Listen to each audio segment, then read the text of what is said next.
हम्म ये कितनी अजीब बात है ना कि इंसान अपने फोन या कंप्यूटर का सॉफ्टवेयर तो हर महीने अपडेट कर लेता है। हाँ, वो तो है। बिना अपडेट के काम कहाँ चलता है। बिल्कुल। लेकिन कुछ सामाजिक नियम ऐसे हैं जो सदियों पुराने, मतलब एक तरह से आउटडेटेड सॉफ्टवेयर पर चल रहे हैं। हम एक ऐसा सिस्टम जो बार बार क्रैश हो रहा है। सही कहा। फिर भी समाज उसे अनइंस्टॉल नहीं करना चाहता। तो आज की इस गहरी चर्चा में हमारा मिशन इसी पुराने सॉफ्टवेयर को डिकोड करना है। बिल्कुल। और इसके लिए हमारे सामने मेडिकल जर्नल्स और ऐतिहासिक दस्तावेजों का एक पूरा बंडल है। हाँ, तो इन सभी स्रोतों को खंगाल कर हम ये समझने की कोशिश करेंगे कि कैसे एक बेहद सामान्य जैविक प्रक्रिया को, मतलब माहवारी या पीरियड्स को, समाज ने पाबंदियों और अंधविश्वासों में कैद कर दिया।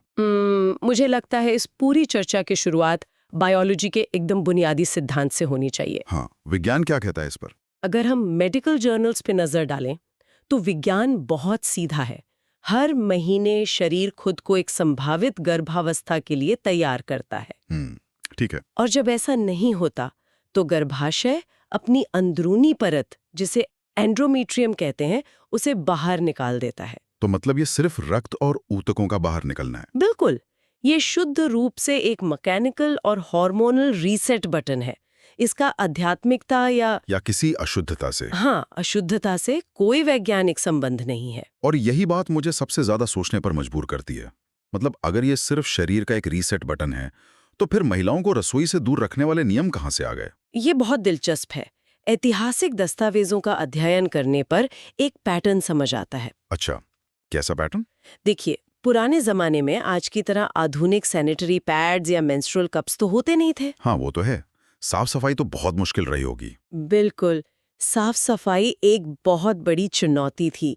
तो शायद उस वक्त खाने को किसी भी तरह के बाहरी संक्रमण से बचाने के लिए रसोई में न जाने देना एक एक व्यावहारिक कदम रहा होगा। तो क्या इसका मतलब ये है कि जो नियम सदियों पहले केवल व्यावहारिक साफ सफाई के लिए बने थे, वो समय के साथ भटककर श्राप या जादू टोने की तरह देखे जाने लगे? एकदम सही। और अचार खराब होने का डर इसी भटके हुए विचार का सीधा नतीजा है। अरे हाँ, वो अचार वाला मिथक तो हर घर में सुना जाता है। हाँ, पर अगर हम किण्वन या फर्मेंटेशन के विज्ञान को देखें तो ये पूरी तरह से लैक्टोबैसिलस बैक्टीरिया का खेल है। जो जार के अंदर होता है। हाँ, जो चीनी को एसिड में बदल रहा है। अब किसी इंसान के शरीर में चल रहे हार्मोनल बदलाव हवा में उड़कर उस बंद जार के बैक्टीरिया को कैसे बदल सकते हैं? ये तो विज्ञान के बुनियादी नियमों के पूरी तरह खिलाफ है। बिल्कुल। सोचिए जरा, हमने कितनी बार देखा है कि एक प्राकृतिक रासायनिक प्रक्रिया का दोष किसी के छूने पर मढ़ दिया जाता है। ये तो बाहरी सफाई की बात हुई जो दूसरों ने थोपी। हाँ, लेकिन जब हम खुद के शरीर की देखभाल पर आते हैं तो वहां भी अजीब नियम है। जैसे ये कहा जाना कि इस दौरान बाल नहीं धोने चाहिए। ये भी एक बहुत बड़ा मिथक है। जबकि हमारे पास मौजूद स्वास्थ्य लेख साफ बताते हैं कि शरीर का तापमान थोड़ा बढ़ जाने की वजह से पसीना ज्यादा आ सकता है। तो ऐसे में तो नहाना और बाल धोना और भी जरूरी हो जाता होगा। बिल्कुल। संक्रमण से बचने और खुद को तरोताजा रखने के लिए बहुत जरूरी है। हाँ। और एक और बड़ी समस्या है जिसे समाज अक्सर नजरअंदाज करता है, अत्यधिक दर्द को चुपचाप सहना। हाँ, मतलब भारी दर्द को नॉर्मल मान लिया जाता है। जो कि गलत है। दर्द को बर्दाश्त करना कोई बहादुरी नहीं है।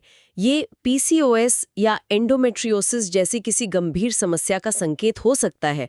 डॉक्टर के पास जाना चाहिए। लेकिन एक मिनट रुकिए, यहाँ मैं स्रोत सामग्री को लेकर थोड़ा उलझन में हूँ। अच्छा, क्या हुआ? अक्सर ये भी तो कहा जाता है कि इस दौरान शरीर अंदर से बहुत कमजोर होता है, इसलिए व्यायाम बिल्कुल नहीं करना चाहिए।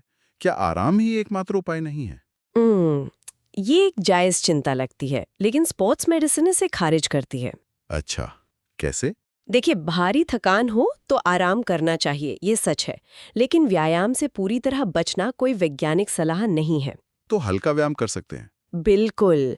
जब हम हल्का व्यायाम करते हैं, जैसे स्ट्रेचिंग या योग, तो दिमाग एंडोर्फिन नाम के हार्मोन रिलीज करता है। और शरीर में जो रसायन क्रैम्प्स पैदा करते हैं ना, ये एंडोर्फिन प्राकृतिक पेन किलर की तरह उन क्रैम्प्स को काटते हैं। अरे वाह, मतलब इससे दर्द भी कम होता है और मूड भी सुधरता है। एकदम सही। तो अगर हम इन सभी वैज्ञानिक तथ्यों और इतिहास को एक साथ रखकर देखें तो एक बहुत स्पष्ट संदेश मिलता है। वो क्या? यही कि सबसे बड़ा मिथक रसोई, अचार या बालों से जुड़ा नहीं है। सबसे खतरनाक मिथक है इस विषय पर बनी चुप्पी, प्रॉब्लम कहना ही इन अंधविश्वासों को जिंदा रखता है। सही कहा। ये हिचकिचाहट ही है जो इस आउटडेटेड सॉफ्टवेयर को हमारे सिस्टम में बनाए रखती है। जब तक इस पूरी प्रक्रिया को एक सामान्य जैविक घटना की तरह नहीं देखा जाएगा, भ्रांतियां समाज को पीछे खींचती रहेंगी। ये कोई बीमारी या टैबू नहीं है। हाँ, ये जीवन को आगे बढ़ाने वाली एक सामान्य प्रक्रिया है। जागरूकता ही हर पुरानी सोच का एकमात्र समाधान है। बिल्कुल सही बात है। तो इसी के साथ आज की इस गहरी चर्चा को यहीं समेटते हैं। लेकिन जाते जाते एक विचार सोचने के लिए छोड़ना चाहूंगा। इतिहास में ऐसे और कितने स्वास्थ्य संबंधी नियम रहे होंगे जिन्हें समाज ने समय के साथ अपनी सुविधा के अनुसार पाप या वर्जित घोषित कर दिया। सही सवाल है। और वो भी सिर्फ इसलिए क्योंकि किसी ने उन नियमों पर खुलकर सवाल पूछने की हिम्मत ही नहीं की।